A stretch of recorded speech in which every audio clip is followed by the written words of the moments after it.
The prayer meeting had originally been the brainstorm of R, a white student, foreign-born, very measured in speech, very direct in manner.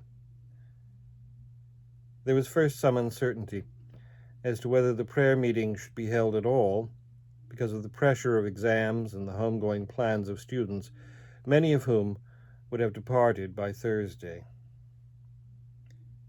There had also been the hope, originally, since core is by now a dirty word in Tallahassee, of getting broader community support by asking the ministers of all faiths to give the news to their congregations and urge them to join the students. It was possible to gauge the depth of official hostility and community apathy by the discussion this suggestion precipitated. One of the Negro students suggested that not all the ministers were to be trusted. One of them would surely feel it his duty to warn the police.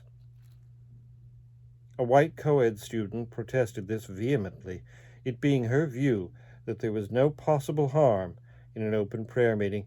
It's just a y'all-come prayer meeting, and refused to believe that the police would not protect such spectacular piety. And this brought up the whole question of strategy. If the police were not warned, then the prayer meeting would have to be described as spontaneous. But you can't, said a Negro co-ed, decide to have a spontaneous prayer meeting, especially not on the steps of the Capitol on Thursday at 1 o'clock. Oh, it'll be spontaneous enough, said another student. My notes don't indicate his color. By the time we start praying. D, a white co-ed, was against informing the police. We love them dearly, she said, with rather heavy sarcasm, but I don't want them to get the impression that I'm asking their permission to do our thing. We're not asking their permission, said another white student.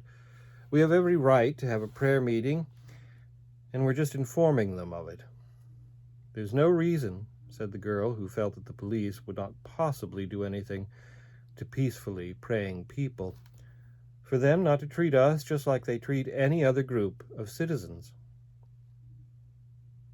This led to rather cynical laughter, and someone, looking around the room, offered to name, about 25 multicolored reasons. In all this, there was no question of fear of the police. There was simply no belief whatever that they would act impartially, or that they might turn out, as Reverend Steele unconvincingly suggested, to protect us. It is significant, I think, that none of the students, except for one lone girl, who turned out to be the daughter of a segregationist, and who was therefore in a way defending her father against the imputation of villainy, believed that they could call on the police for protection. It was for this reason that it was decided not to ask the city's ministers to invite their congregations. If too many people know, they'll just have time to call in all those people from the country and state troopers, and it'll be a mess, someone said. And this left open the great question of how, precisely, to handle the police. Was it, strategically speaking, better to inform them, or better to give them no warning? If you tell the police, said one Negro student, it's just as good as telling the White Citizens Council.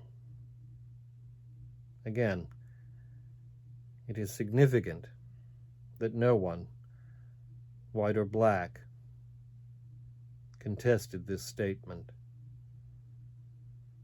It was finally decided not to inform the police and to arrive at the steps of the Capitol singly or in pairs. That way, they won't have time to get their boys together.